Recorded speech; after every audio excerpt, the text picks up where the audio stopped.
The overall goal of this protocol is to provide a standardized methodology for the reliable, non-invasive recording, detection, and localization of interictal high-frequency oscillations from pediatric patients with medically refractory epilepsy, using simultaneously recorded scalp electroencephalography and magnetoencephalography. This method can help answer key questions in pediatric epilepsy, such as which brain area is epileptogenic and should be resected during surgery. The main advantage of this technique is that it allows the non-invasive localization of the area that generates high-frequency oscillations in the brain of children with epilepsy.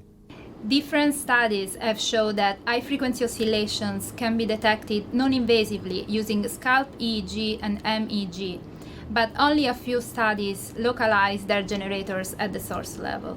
We will present the localization of the underlying generators of high-frequency oscillations obtained by solving the inverse problem and compare it with the seizure onset zone determined by the epileptologist.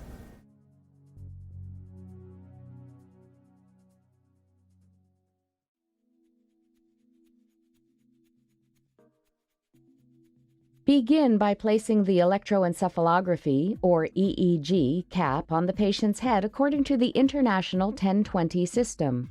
Cleanse the skin where each electrode is located, move hair out of the way, and then apply gel for each electrode.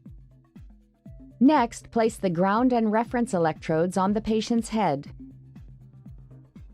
Connect additional electrodes for measuring horizontal and vertical electrooculography, EOG, electrocardiography, ECG,